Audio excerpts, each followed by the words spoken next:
Eh bien, bonjour à tous dans ce nouvel épisode de l'Église Ensemble. Je suis très content de vous retrouver aujourd'hui. Et aujourd'hui, on se retrouve avec le pasteur Eli Goldi, qui va nous partager une prédication qui a pour titre « Le message des trois anges ». Comme vous savez, si vous avez des questions, je vous invite à les poser dans le chat. Un pasteur y répondra. Je vous dis à tout à l'heure et bon visionnage.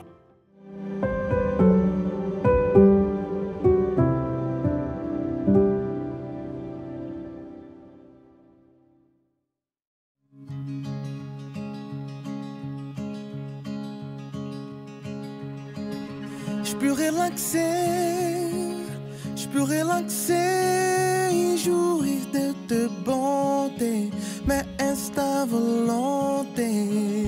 Et je peux rester là sans rien faire et penser retrouver mon premier amour pour toi.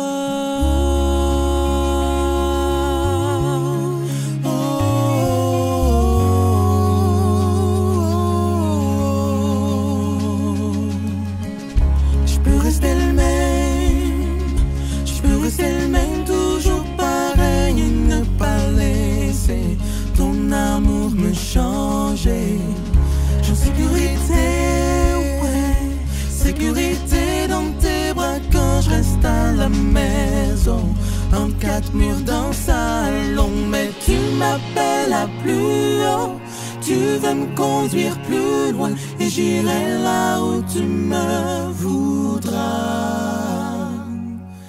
Tu m'appelles à plus haut, tu veux me conduire plus loin, et j'irai là où tu me voudras. Oui, Seigneur,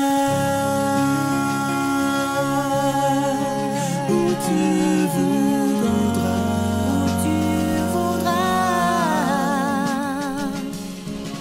Je peux rester le même, je peux rester le même, toujours pareil, et ne pas laisser ton amour me changer.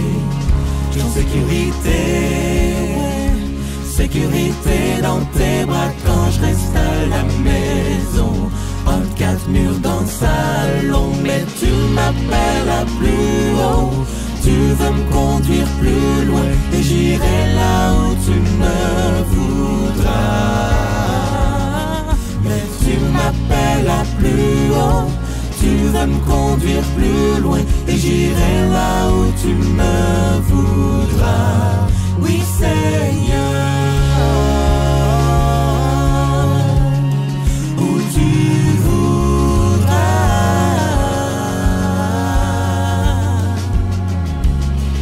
Je serai avec toi, Seigneur, je serai avec toi pour toute ma vie.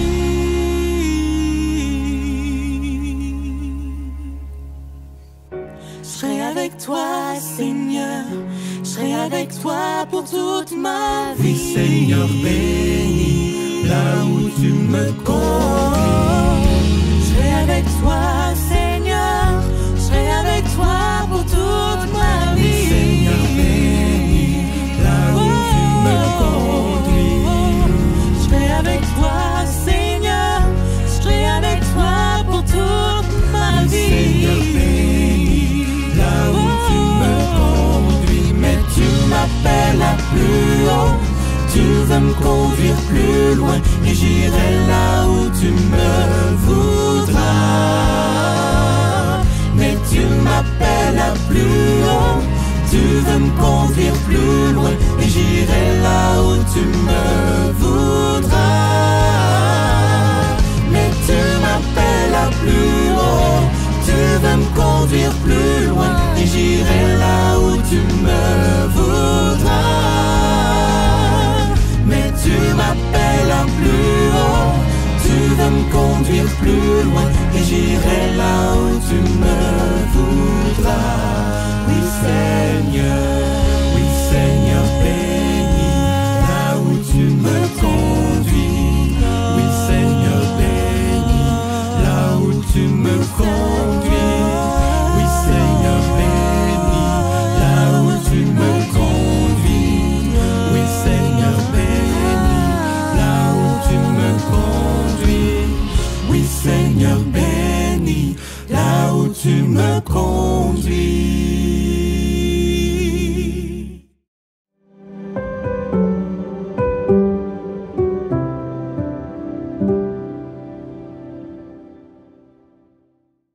Nous arrivons à la dernière partie de notre trilogie.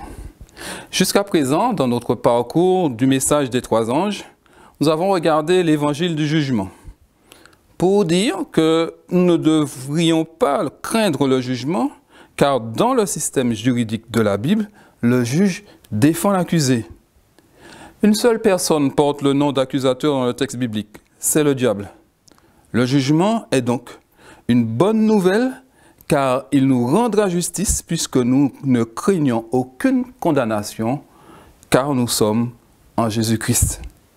Ensuite, nous avons vu l'évangile de la chute.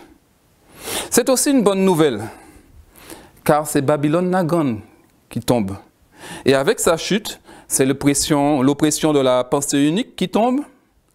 C'est la libération qu'apporte la vérité qui nous parvient, alors que Babylone essayait de nous enchaîner. C'est donc une excellente nouvelle que de la voir tomber. Cette annonce est donc un bienfait pour ceux qui sont écrasés par les passions de Babylone. Et c'est aussi un avertissement pour ceux qui continuent à se nourrir du vin de la fureur de son impudicité.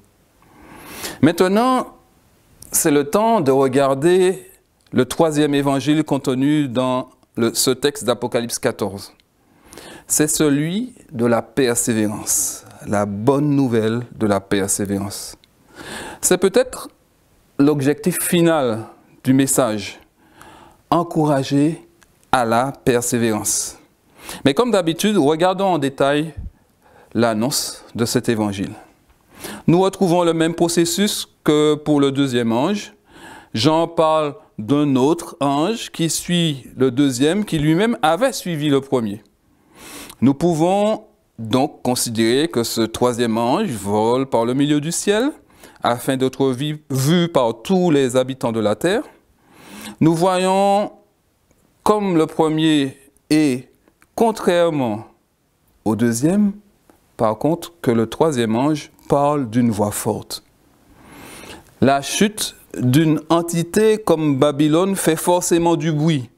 Alors pour que le message qui suit cette chute soit malgré tout entendu, malgré tout le vacarme qu'il peut y avoir, il est obligatoire de l'annoncer d'une voix forte. Mais quel est ce message? D'abord, remarquons que c'est le message le plus long des trois. Cela ne fait pas de lui peut-être le plus important, mais certainement le plus détaillé. Il me semble reprendre les éléments des deux premiers pour en détailler les modalités. En tout cas, en étant le dernier de la série, c'est celui qui nous restera le plus frais à l'esprit. Ce message commence par un « si ». Ceci montre qu'il est encore temps. Il y a encore le choix. Les choses ne sont pas encore scellées. Il montre que les habitants de la terre ont encore la possibilité de choisir entre Dieu et Babylone, entre la liberté apportée par la vérité et l'oppression apportée par le mensonge. Ceci est là pour dire qu'il y a encore la possibilité de choisir. À la suite de ceci, vient une interpellation sur l'adoration. Nous y avons fait allusion dans la réflexion précédente. Puisqu'il y a encore le choix, eh bien, il y a encore une question. Cette question est, à qui ira mon adoration, notre adoration, l'adoration en général? À celui qui a fait le ciel, la terre, la mer et les sources d'eau, ou à la bête? L'adoration est un enjeu permanent du texte biblique. Il n'est donc pas étonnant de le retrouver ici, dans ce passage, qui est, de mon point de vue, comme le dernier appel divin. Dieu supplie encore ceux qui n'ont pas accepté son nom, ceux qui ne voient pas en lui le Créateur, le Libérateur, le Rédempteur, ceux qui ne veulent donc pas être ses enfants d'adoption. Cet enjeu de l'adoration et son rapport avec le nom se trouve aussi présent dans le texte biblique assez régulièrement.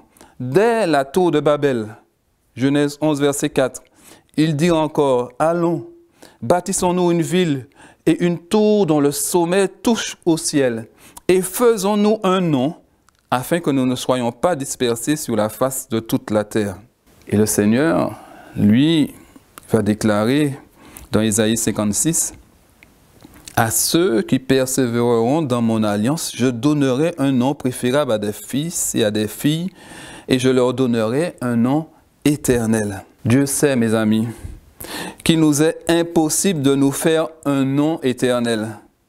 Alors, il se propose de nous le donner.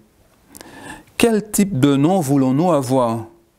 Un nom éphémère, en titubant le long de la route, ivre de l'égarement de Babylone, ou un nom éternel donné par le Maître de l'univers qui nous conduit tout droit au salut? Si nous refusons l'aide divine, il ne nous restera plus qu'à affronter notre échec. C'est ce qu'atteste l'ange au début du verset 10. Le verset nous dit, « Il boira lui aussi du vin de la fureur de Dieu versé sans mélange dans la coupe de sa colère. » La coupe est l'outil préféré de l'ivrogne. Dans l'Ancien Testament, elle est utilisée pour symboliser celui qui ne croit pas, qui est ivre de pensées idolâtres. On peut le retrouver dans Isaïe 51, verset 17. Ou plutôt, Isaïe 51, verset 17 va en donner encore une autre facette, un autre nom. Isaïe va l'appeler la coupe de la colère. Il va l'appeler aussi la coupe d'étourdissement. Celui qui choisit d'adorer la bête et son image s'en trouve étourdi et sombre dans une ivresse mortelle. De plus, le vin est sans mélange. Il est donc fort et l'ivresse qu'il provoque, donc, plus profonde encore. L'expression, lui aussi, indique que le croyant n'est pas seul dans son délire. Babylone est déjà sous les conséquences de sa révolte contre Dieu et ceux qui la suivent se trouvent dans la même situation. Ce lui aussi fait lien avec le verset 8, où l'on trouve l'expression « le vin de la fureur ». Babylone sera victime du même vin dont elle a abreuvé les nations, le vin de l'égarement, et cela va causer sa chute. À force d'égarer les autres, Babylone s'est perdue elle-même. Mais revenons à celui qui adorera la bête et son image. Et il sera tourmenté dans le feu et le soufre, nous dit le texte. J'aimerais que nous regardions un petit peu les mots placés ici. D'abord, tourmenté. Certains pensent que cela signifie être torturé, être là en permanence sous la flagellation, sous la douleur. Et il est vrai que le mot basanizo qui est placé ici peut se traduire aussi. Mais ce mot était utilisé à l'époque pour désigner le test de pureté que subissaient les métaux, l'or, les pierres précieuses, etc. Alors, peut-être que cela peut aussi nous parler de quelque chose. En plus, ce tourmenté, ce basanizo, est lié à une autre expression, le feu et le soufre, qui rappelle Sodome et Gomorrhe d'ailleurs. Intéressant, car ce sont aussi des outils de contrôle de la pureté des métaux. Cela peut signifier que, comme il l'avait fait pour Sodome et Gomorrhe dans Genèse 18, versets 20 à 21, Dieu vérifie une dernière fois que son enquête est bonne. Dans Genèse 18, rappelez-vous, Dieu dit qu'il va descendre pour vérifier si les cris qui sont montés jusqu'à lui sont authentique. C'est dans la même dynamique que nous retrouvons ici cette notion de tourment et de feu et de souffle. Dieu vérifie que son enquête est réelle, que le résultat de son enquête est bien le bon. Cette dernière vérification nous garantit que personne ne sera oublié. Nous retrouvons d'ailleurs cette idée dans le chiffre 144 000 au début du chapitre. Ce chiffre est multiple de 12, qui est souvent dans le texte biblique le chiffre du complet, le chiffre de la totalité du peuple, le chiffre de la totalité de l'équipe des disciples, etc. Et cela nous garantit donc que personne ne sera oublié, mis de côté par erreur. J'ai envie de dire qu'avec cette lecture et avec la lecture générale du texte biblique, je peux me permettre de dire que le rebelle n'est donc pas torturé par Dieu, mais examiné une dernière fois pour vérifier qu'il ne reste pas un luminon qui fume encore, un petit espoir, tout petit, que ce rebelle se repente. D'ailleurs, lorsque j'ai l'image des tortionnaires que l'on voit parfois dans les films ou autres, ils restent très très rarement en position de vivre ces temps-là devant témoins. Pourtant ici, le texte nous annonce que les choses seront vécues devant les saints anges et devant l'agneau. S'il est question de torture, le faire devant témoins, et puis dans quel état d'esprit devraient être ces témoins, les anges et l'agneau, pour pouvoir assister à cette torture? Par contre, si c'est un examen, peut-être que cela peut être plus facilement vécu en présence des saints anges et de l'agneau. Et si la fumée de ce tourment monte à tout jamais, c'est pour dire que le résultat de cet examen sera définitif. Il n'y aura pas de rattrapage possible. Comme Sodome et Gomorrhe ont reçu leur note de façon éternelle, celle de celui qui adore la bête et son image sera définitive. Mais alors, me direz-vous, si ce n'est pas un enfer qui est présenté ici, pourquoi ils n'ont de repos ni jour ni nuit ceux qui adorent la bête et son image? Eh bien, je crois que c'est parce qu'ils ne peuvent pas se reposer sur Dieu. C'est Dieu, le seul appui fiable. Leur repère était Babylone, et elle est tombée. Ils sont donc désorientés, ils ne sont pas en paix, ils ne peuvent accéder à la paix que Jésus promet à ceux qui croient en lui. Ils ne peuvent non plus bénéficier du repos que seul Jésus donne, le repos de l'âme, car ils ne croient pas en lui. Dans ces conditions, c'est l'anxiété, le désespoir. Ils ne sont tranquilles ni jour ni nuit. À l'inverse, les fidèles auront du repos, comme l'indique le verset 13, et c'est ce que Dieu souhaite pour tous les humains. Il est intéressant de noter la fin de ce verset 11. Quiconque reçoit la marque de son nom. Ceux qui adorent la bête et son image reçoivent la marque de son nom. Nous trouvons ici un bel indice nous indiquant qu'est-ce que peut être cette marque de la bête. Le texte nous dit que c'est son nom. Comme le souverain sacrificateur portait le nom de Dieu sur son front et que les 144 000 portent le nom de Dieu et de l'agneau, celui qui adore la bête porte son nom sur son front ou sur sa main. Porter une marque sur le front ou sur la main signifie promotionner une façon de penser, une façon d'agir. Les paroles et surtout les actes sont significatifs pour témoigner en faveur de celui qu'on adore. Quel que soit le camp choisi, le signe sera évident, bien visible. Une marque sur la main, une marque sur le front, c'est une marque impossible à cacher. Ce sont les deux endroits du corps que l'on va remarquer et voir le plus rapidement, le plus facilement.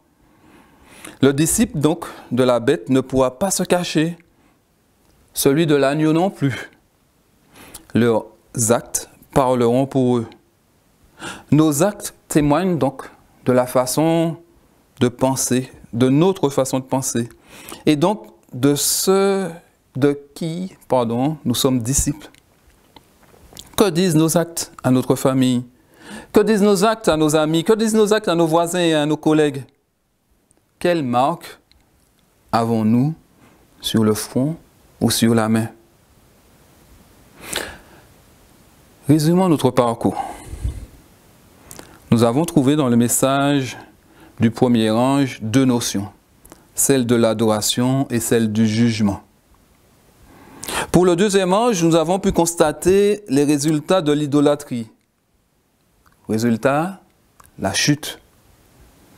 Pour le troisième ange, nous retrouvons les notions des deux premiers, c'est-à-dire la notion d'adoration, de l'adoration mise en exergue par l'idolâtrie au verset 9b et 11c, la notion de jugement que nous retrouvons au verset 10b et 11a, et le résultat de l'idolâtrie que nous retrouvons au 10a et 11b. Mais le troisième ange ne s'arrête pas là. Les versets 12 et 13 viennent conclure son message et celui des trois anges de façon générale. Dans le verset 12, il indique quelle doit être la source d'encouragement des saints. Alors que Jésus même se demande s'il trouvera de la foi sur la terre à son retour, l'avenir des idolâtres, cette chute programmée pousse les saints à la persévérance. Quelqu'un a dit: j'ai lu toute la Bible et ce qui m'a marqué, c'est qu'à la fin, c'est nous qui gagnons. Avec cette idée en tête, les saints sont appelés à tenir bon. Mais comment peuvent-ils persévérer? Eh bien, en obéissant au commandement de Dieu et en gardant la foi en ou de Jésus.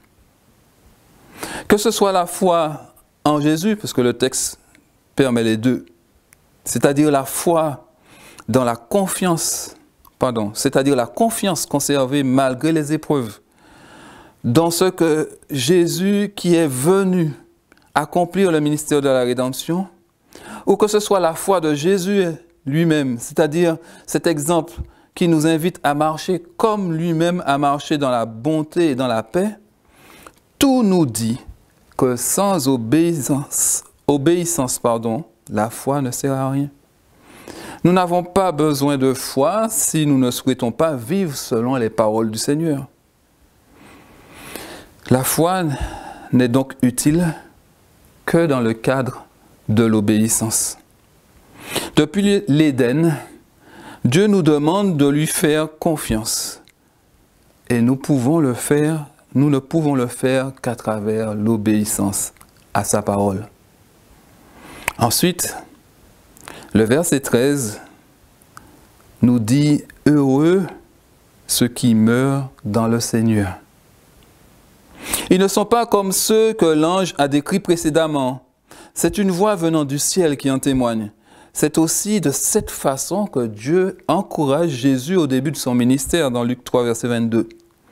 Dieu bénit les saints. Il dit du bien d'eux.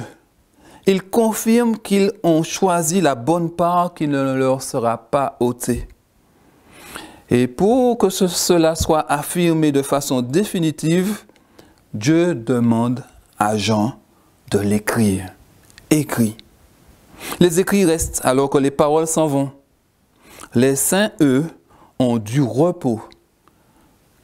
C'est écrit car leurs œuvres les suivent.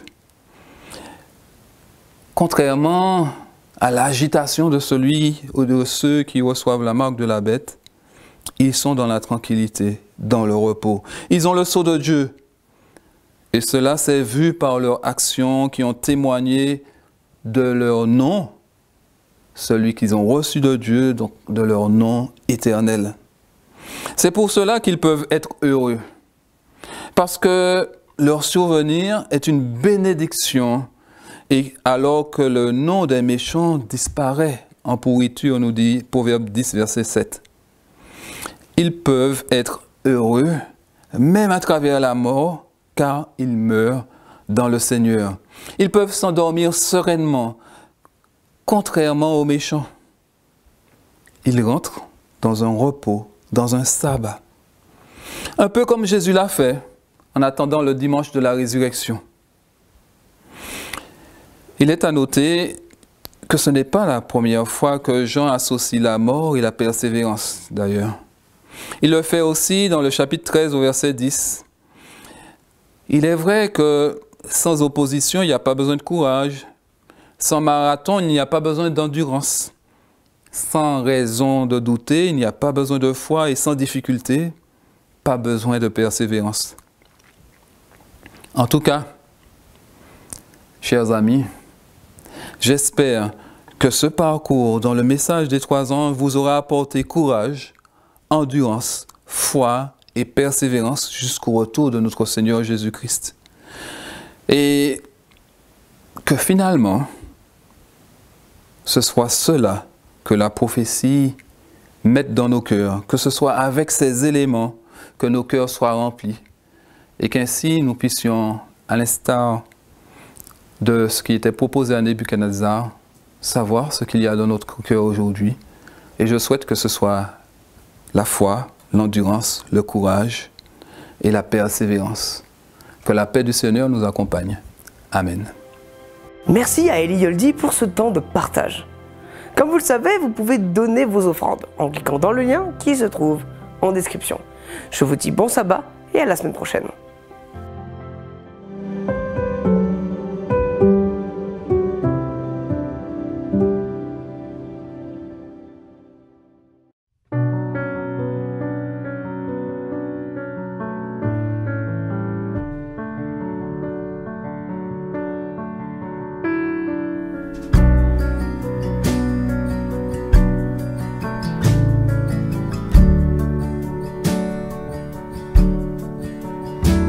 Jésus est au milieu de nous, son regard s'abaisse sur nous, sa douce voix l'entendez-vous, je veux vous bénir tous, je veux vous bénir tous, sa douce voix l'entendez-vous, je veux vous bénir tous.